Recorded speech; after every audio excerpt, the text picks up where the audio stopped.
Bom dia para todos. Eu gostaria, como sempre, em primeiro lugar, agradecer o convite do ministro Reis Veloso. Esse é um dos heróis brasileiros. Eu acho que foi muito interessante você ter lembrado que o fundador do IPEA, que é uma instituição que permanece conosco, prestando relevantes serviços, é o ministro Reis Veloso. Isso, não há muitas instituições que permanecem e continuam funcionando bem, né? As instituições às vezes deterioram. Eu gostaria de aproveitar também a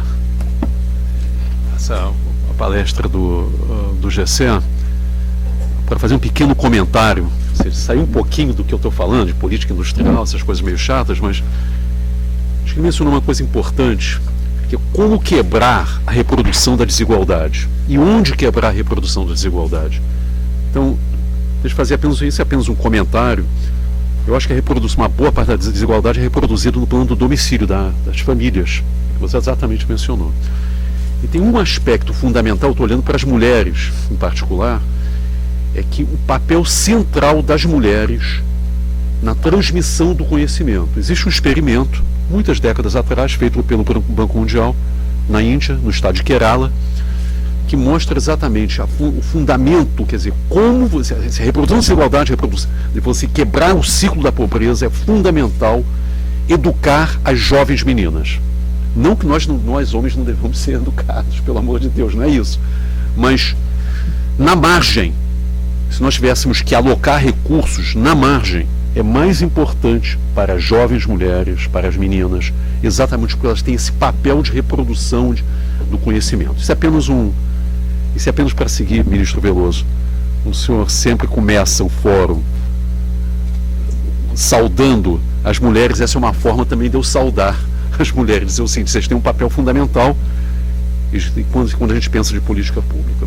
Antes de começar, eu vou abusar um pouquinho e vou tentar fazer uma pequena síntese do que eu vou tentar dizer, de alguma forma. Mas, em primeiro lugar, é o seguinte: nós precisamos mudar o nosso modelo de pensamento acerca do papel do Estado, das políticas industriais, da política de inovação. Eu acho que não é um problema de conveniência, é um problema que todos nós nos acostumamos a pensar de uma certa forma, vivemos num país, temos referências diárias, e é muito difícil você sair de um certo paradigma, de uma certa maneira de ver o mundo, digamos assim. Então, acho que um dos pontos que eu vou tentar fazer, daqui a alguns 2, 3 minutinhos, é que nós temos que repensar o papel do Estado, repensar nossos modelos mentais em relação a isso. Nós temos que repensar radicalmente a forma de atuação do Estado e das políticas. Hoje, o Estado, de modo geral, não quero também generalizar, mas de modo geral, ele está ocupado por interesses particulares. Isso é um fato. São interesses cartoriais, corporativistas, privilégios para poucos. E, ao mesmo tempo, nós temos um país isolado. Então, esses são os dois temas que eu vou tentar. Isso não é exatamente política industrial, mas no fundo é política industrial, é política de inovação. A gente vai não, um bando de gráficos aí, mas nós temos um Estado ocupado e nós temos um país isolado. Isso é uma forma de pensar o que está acontecendo hoje. E nós temos interesses que são...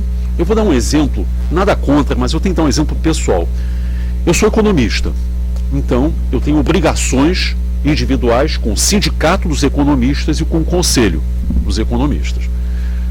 Eu tenho uma empresa, eu tenho obrigações corporativas, não, empresariais, com o sindicato e com o conselho também. A minha pergunta é o seguinte: o que o sindicato dos economistas faz? É uma pergunta apenas, eu realmente não sei. Ok, então nós tivemos aqui uma resposta possível, tá? Enfim, e isso daí se reproduz aos milhares. Se você pensar bem no como é que nós funcionamos, isso reproduz aos milhares, cria certas corporações, cria certos privilégios, cria certos fluxos financeiros que se reproduzem ad eterno, né? E isso explica um pouquinho onde nós estamos. Não explica tudo, mas explica um pouco também onde nós estamos. Acho que depois desse introito, acho que não vou mais ficar falando sobre isso. Vamos passar então para a apresentação. Em primeiro lugar, é o seguinte: nós temos que ver o seguinte, vamos falar sobre indústria e inovação, né? Mas indústria e inovação é isso que eu também já falei, a questão do Estado, a questão, enfim. Onde é que nós estamos? Eu acho que eu tenho um dado, aliás, não é um dado meu, é um dado híbrido da Fundação Getúlio Vargas, mas está aí, ele não mostra aí nesse gráfico, é que nós retrocedemos a 1947 a participação da indústria de transformação no nosso PIB. Esse gráfico, na realidade, é um gráfico mais recente, é da atual década, em que você mostra a participação a participação da indústria de transformação no PIB, a preços correntes 2000-2014, tá? Então você tem um eixo das abscissas, eixo horizontal, PIB nominal, enfim, ali a participação, nós temos aí uma parábola invertida, parábola meio triste. Mas outra coisa, o que é mais chocante é que nós estamos de volta, na realidade, a 1947. Quando nós começamos a computar essas estatísticas, o IBGE, etc., né? Esse é o primeiro ponto que eu gostaria que... Segundo, é que se nós nos compararmos com outros países, sempre bom, enfim, nós estamos abaixo da curva, né? Como é que essa curva é construída? Você tem o PIB per capita no eixo horizontal e a participação no eixo vertical, e nós estamos vendo que o Brasil é um país abaixo da curva. Isso é 2013, se fosse 2014 nós estaríamos mais abaixo da curva. Esse é o segundo ponto, ou seja, nós não estamos apenas mal, nós estamos mal em relação, não em termos absolutos apenas, mas em relação aos outros países. Nós temos o que eu denomino de um envelhecimento precoce. Muitos de vocês conhecem, já ouviram falar no Simon Kuznets. Simon Kuznets já faleceu, coitado, um economista. Ele é um sujeito que é um dos formuladores das contas nacionais nos Estados Unidos, posteriormente nas Nações Unidas, ganhador de um prêmio Nobel, esse merecidamente, alguns acho que não são muito merecidamente, mas esse merecidamente. E ele fala na transição, no processo de transformação. Todos os países têm um processo de transformação com taxas diferentes, em que progressivamente, em primeiro lugar, a agricultura perde densidade no PIB, em segundo lugar, a indústria perde densidade, eventualmente os serviços, etc., aumentam. Isso é um fato, digamos assim, observável, empírico, né? E tem uma série de explicações para isso. Mas no nosso caso, é um caso um pouquinho diferente. Nós tivemos um envelhecimento precoce da nossa indústria. Tem uma coisa muito fora do lugar que nós estamos vivendo. Quais são as pistas que nós temos? Bem, o primeiro é que o nosso esforço de inovação está estagnado. As estatísticas de patente têm todos os tipos de problemas, mas é uma estatística relativamente objetiva. Particularmente o seguinte: depósitos nossos, de brasileiros, internacionalmente. A nossa participação no PIB mundial é da ordem de 3,35. 3,3, teve 3,5, depende de como você computa, né? A nossa participação nas patentes internacionais é 0,18. Se você faz uma conta muito rápida, é 1/20 da nossa participação no PIB mundial, mas alguma coisa meio está fora do lugar. Ou seja, o esforço inovador nosso é muito baixo comparado com nossa participação, enfim, no PIB, é uma maneira de olhar. Ok. Qual é uma segunda pista? Essa é uma pesquisa muito interessante que o IBGE faz, chamada Pintec. Essa Pintec é feita há uma década, tá? Ela olha períodos de 3 anos. O IBGE, aliás, é uma instituição que é altamente comendável, porque faz essas coisas que são muito importantes para nós entendermos o nosso país, tá? Mas o que essa pesquisa mostra? É uma baixíssima difusão na indústria. A pesquisa é sobre inovação, mas na realidade você consegue enxergar a difusão. Somente 1/3 das empresas na indústria de transformação absorvem inovações. Elas, entre aspas, inovam. Mas, na verdade, pouca gente inova. A inovação, do ponto de vista de chegar próximo da fronteira, é residual no nosso país. Nós já vimos nas estatísticas de patenteamento, mas também a Pintec mostra isso.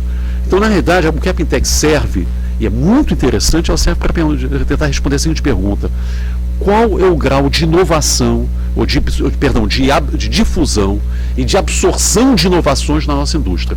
Resposta: baixa. Só isso. Tá? Cerca de 1/3 das empresas absorvem alguma coisa de inovação. E aí depois nós vamos ver como é que elas absorvem aí nessa... Então, a segunda pista: nós inovamos pouco, Mas mais importante ainda, nós absorvemos muito pouco inovação. Ora, isso tem um resultado imediato. Porque existe uma série de estudos, isso aí é dezenas hoje em dia de estudos, que mostram a relação entre a absorção de inovações e ganhos de produtividade.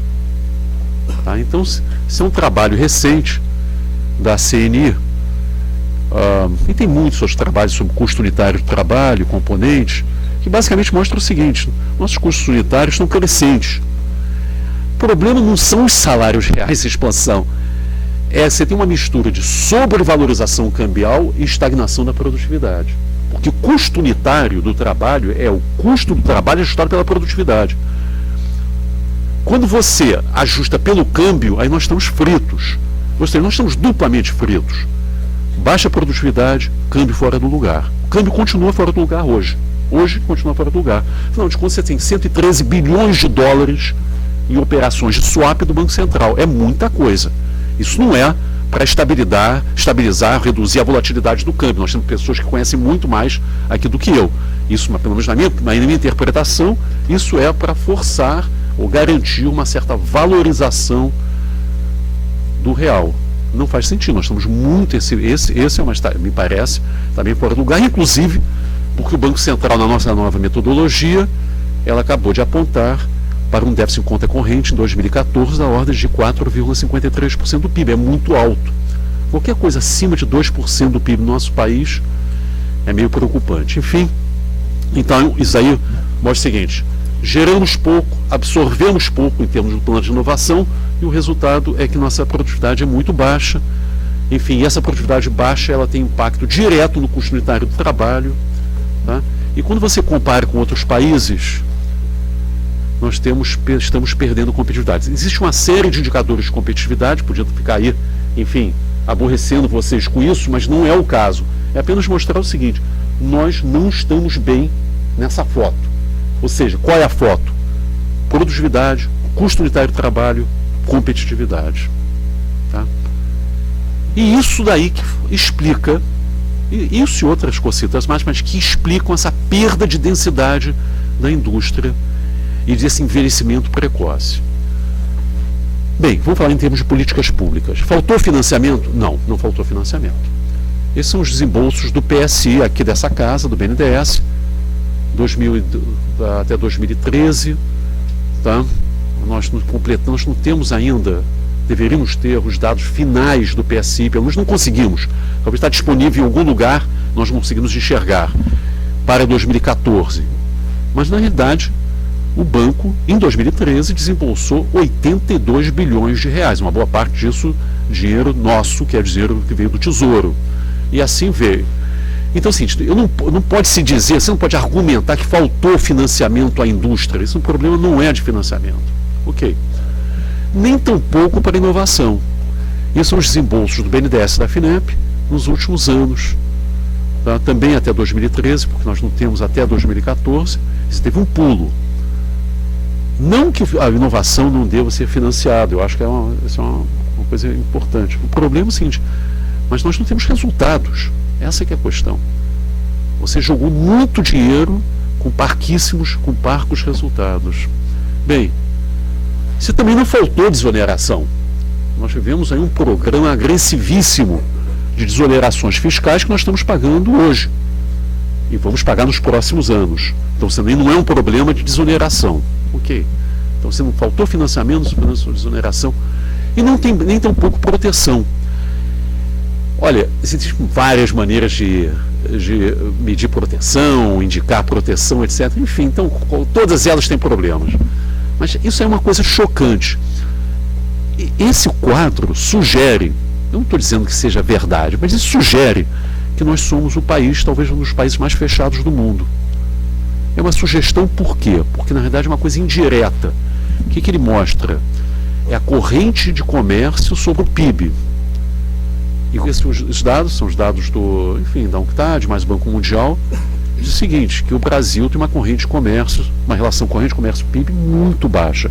Antigamente, e nós ouvimos aqui nessa casa mesmo uma desculpa, dizendo, bem, isso é porque é típico de um país grande. Bem, caramba, nós não somos um país tão grande assim, diga-se de passagem.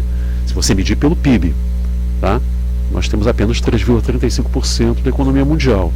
Ah, não, isso é um país baleia, a gente ficou falando essas coisas. Sinceramente, isso é uma grande bobagem. Nós somos um país muito fechado, estamos muito isolados. E não adianta ficar repetindo essa história, porque a gente não vai em nenhum lugar com essa história. Bem, então, esse trabalho, ele fez uma avaliação das políticas correntes, políticas na verdade até 31 de dezembro de 2014, as coisas estão mudaram um pouco. E como é que a gente pode avaliar políticas públicas? Não somente políticas em termos de indústria, inovação, mas de modo geral. Bem, você pode olhar o desenho e a lógica dessa política. A política foi bem desenhada? E qual é a lógica dessa política? Se são consistentes com as naturezas do problema que necessitam ser enfrentados. Então, o primeiro problema, a primeira questão, e a gente vai voltar isso em 2 minutos, é o seguinte: nós identificamos o problema correto com essas políticas? Qual é o problema do nosso país, do ponto de vista de indústria e inovação? Bem, a sugestão aqui é que a questão central é a estagnação da produtividade. Você tem um economista muito conhecido que gosta de repetir, que a longo prazo, médio e longo prazo, mas ele fala mais a longo prazo, se a produtividade não é tudo, é quase tudo, que é o Paul Krugman, né? Ele repete isso. E é verdade. Eu acho que a produtividade também não é tudo, claro, tem muitas outras coisas. Mas em termos da capacidade do país gerar recursos e distribuir corretamente esses recursos, reduzir a desigualdade, etc., a produtividade é bastante importante. Agora, as políticas que nós exercemos nos últimos anos, nas políticas públicas, no plano da indústria, da inovação, etc., nós partimos de uma premissa, que são premissas meio falsas, tá? Que a demanda doméstica seria um ativo estratégico, tudo bem, a demanda doméstica é importante, mas que necessita ser protegido para que não vazasse ao exterior. Bem, então, em primeiro lugar, vamos ajustar o câmbio, não foi ajustado, pelo contrário. E que a oferta de bens e serviços teria na escassez do financiamento uma barreira vinculante à acumulação de capital numa economia com força de trabalho, enfim, elástica, né? Como a gente dizia antigamente, pelo menos alguns de nós dizíamos, como oferta ilimitada de trabalho, um exército de reserva de trabalhadores. Enfim, então essas eram duas premissas, essas duas premissas na verdade meio falsas, né? Então, se você olha uma evolução da produtividade, eu peguei só esse período, 15 anos, na suposição que em 2008, 2009 as pessoas já deveriam saber esses números. É uma produtividade da economia estagnada em alguns setores, caindo inclusive, mas a indústria de transformação, que é isso que é o nosso objetivo, essa produtividade durante 15 anos ela ficou estagnada, completamente estagnada. Ok? Então vamos seguir adiante. Ou seja, alguém não olhou esses números, ou pelo menos não entendeu as implicações desses números do ponto de vista das políticas públicas. Isso também tem uma baixa consistência interna, as medidas são internamente inconsistentes, foram essas políticas, tá? Então é uma outra maneira de olhar. Os incentivos financeiros e fiscais, que não foram pequenos, nós acabamos de ver, e o regime de proteção, que ele realmente aprofundou muito nos últimos anos, eles são anulados. Quer dizer, mesmo que a gente acredite o seguinte, temos que encher a indústria, as empresas de incentivos fiscais, financeiros, temos que protegê-los. Vamos dizer o seguinte, que isso fosse verdade, que isso fosse uma política pública razoável. Tá? Mas essa é uma política que é anulada pela forma como foi implementada. Então, assim, em primeiro lugar, você neutraliza isso pela incerteza quanto à trajetória da economia e a percepção de risco para o investidor, por conta de o que eu denomino de ativismo sem estratégia. Você hoje está com um problema, aperta um botão. Amanhã está com um problema, aperta outro botão. Depois da manhã, 2 botões. Cara, ninguém consegue entender. Se você pensar o seguinte, o que é investir? Investir é uma aposta no futuro. Só isso. Quando qualquer pessoa investe, você aposta no futuro. Supostamente você vai ficar aqui alguns anos. Mas uma empresa, particularmente, está apostando no futuro. Se você não tem visibilidade, se você não sabe para onde para a trajetória da economia, você não consegue fazer essa conta, você vai refrear seu investimento. E não deu outra. Refreou seu investimento, apesar de bilhões de reais sendo jogados em cima das empresas. Não estou nem discutindo se bilhões de reais sendo jogados em cima da estrela é uma política boa ou ruim. Estou pensando, jogou-se em cima das empresas bilhões de reais. Segundo ponto, isso é um ponto fundamental. A proteção, ela leva ao isolamento. O conceito de isolamento. Eu estou falando isolamento, é isolamento mesmo. Ano passado, pergunta o trabalho que não tinha nada a ver com isso, eu entrevisto muita gente, converso com muita gente, entrevistei um empresário brasileiro muito bem sucedido. E um empresário brasileiro no setor de autopeças. Setor difícil, cada vez mais difícil. Ele disse, olha, Cláudio, quando eu estava aqui, nós nos achávamos o máximo. Todo mundo achava, olha, nossa, vocês fazem tudo certo, etc. Aí nossos clientes nos forçaram a nos levar a nossa planta para a Alemanha. Nós tínhamos que fazer isso, forçados pelos clientes. Um ano depois, eu cheguei à conclusão seguinte, nós não entendíamos nada de engenharia automotiva. Eu disse, poxa, mas como assim? Basta uma viagem lá. Não, você não está entendendo, não é um problema de eu viajar na Alemanha. Nós temos que estar lá, entender, trazer gente de fora, etc. Segundo parênteses, a chamada Lei Romário, olha o que a Lei Romário faz. Uma lei muito modesta. Ela diz o seguinte, pesquisadores, cientistas, não é empresas, não estão chegando lá, deveriam ter um acesso rápido às ferramentas, aos insumos, etc. De tal maneira que eles não ficassem na alfândega 3 meses, 4 meses, aí você perde as pesquisas. 95% das pesquisas no Brasil já foram perdidas por pesquisadores de alto nível. Você tem ideia disso? É uma coisa inacreditável.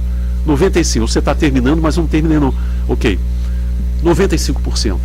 Isso porque essa lei Romário, há 2 anos está na Câmara, não saiu da Câmara. Mas é uma lei muito simples, é o seguinte, para pesquisadores, cientistas, nós devemos quebrar o isolamento deles. Nós não conseguimos. Alguma coisa está fora do lugar.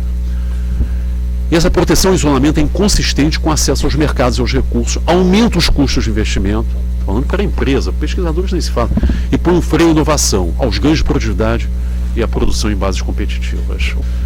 Bem, e finalmente são medidas de custo elevado e de baixa eficácia, nós já vimos isso. Enfim, são políticas que não resistiriam a uma análise custo-benefício minimamente séria. É o que nós tivemos e o que nós nos custando e vai nos custar nos próximos anos muito. O que nós precisamos fazer então? É definir uma agenda de reformas. Não adianta ser uma coisa pontual, fragmentada, fazer um pouquinho aqui, um pouquinho ali. Nós não vamos sair de nós onde nós estamos. As estatísticas da indústria são cada dia piores. Enfim, de inovação estão realmente medíocres se nós não definirmos uma agenda. Isso vale para a indústria, e nós vamos ouvir daqui a pouco o Raul, vale para a infraestrutura também. Ou você define uma agenda, ou então nós estamos fritos. E com essa agenda, em primeiro lugar, romper o isolamento, facilitando a mobilidade de bens, serviços e pessoas. E pessoas. Então nós temos ideia como é difícil trazer qualquer pessoa de fora para cá. Melhorar o ambiente de negócios, reduzindo os custos de transação. Nos acostumamos à ineficiência. Todos nós aqui nos acostumamos à ineficiência, acho que é uma coisa natural, essa é a nossa segunda natureza. Melhorar as práticas de governança. O Estado tem que estar menos inchado e que preste melhores serviços a um menor custo. Tem que prestar serviços às pessoas que necessitam desses serviços. Muitos não necessitam. Nós temos que nos conectar ao mundo no comércio de bens e serviços, aí mais uma estatísticazinha, que basta o seguinte, o número de acordos de livre comércio. Você tem ideia quantos acordos nós firmamos nos últimos anos? 4. Por quê? Nós estamos nos amarrados ao Mercosul, dentre outras razões, mas não é só que estamos amarrados ao Mercosul, falta vontade política para fazê-lo. O ministro Mangabeira Unger acabou de mencionar recentemente, vamos suspender essa cláusula e vamos transformar o Mercosul, em vez de uma união aduaneira, etc. Pode ser, mas falta vontade política. Segundo, essas estatísticas são incríveis, me desculpe, que é o seguinte, mobilidade de fatores. Gente, a participação dos imigrantes na nossa força de trabalho é mínima, ela é muito baixa. E aí temos outras estatísticas, nós pouquíssimos profissionais em caráter permanente.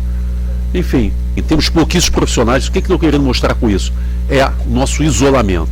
Então, qual é a primeira pré-condição para nós termos uma agenda de reforma? Estamos terminando, ministro. Identificar o que aconteceu em anos recentes, os erros cometidos, além de comunicar ao público que eles não irão ocorrer novamente.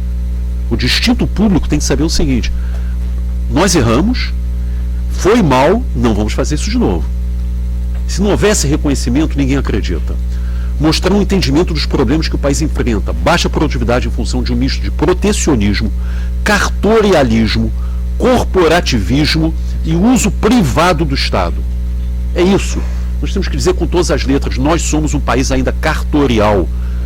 500 anos de cartorialismo tem um preço, nós estamos pagando esse preço. Os mais pobres pagam muito mais do que a gente, concordo plena 100% com o Gessé. Tem gente que paga mais, tem certa gente que entra. Os mais pobres pagam muito mais. A classe média paga um pouquinho menos. Tá? Corporativismo, pagamos um preço altíssimo. E uso privado do Estado. Segundo, os primeiros passos, concordar com o diagnóstico. Qual é o diagnóstico? Nós não tivemos uma concordância, não é uma convergência em torno do diagnóstico, não vamos chegar a nenhum lugar. O cerne do problema está na oferta e na capacidade das empresas de participarem do mercado doméstico e internacional em bases competitivas.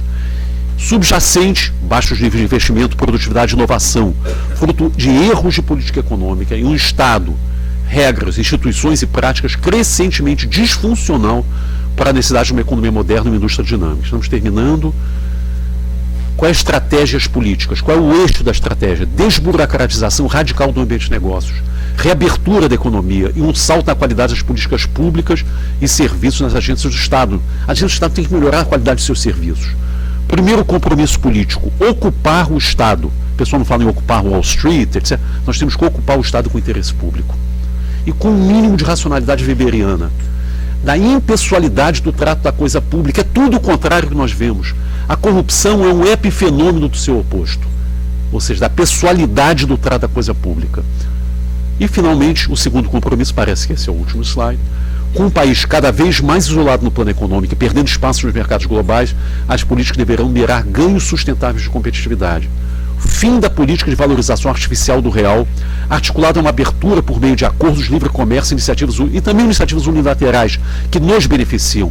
Suspensão das restrições do Mercosul, de uma união aduaneira para uma árvore de livre comércio, e reexame e remoção das políticas que colocam uma redoma de proteção que vem causando um enorme dano ao país, facilitando ao acesso aos bens, serviços e pessoas.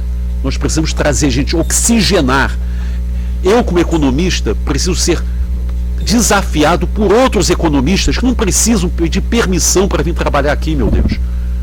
É isso, precisamos de um pouco de competição. Eu preciso de competição, as pessoas aqui nessa mesa precisam de competição. Saber o seguinte, como é que funciona lá fora?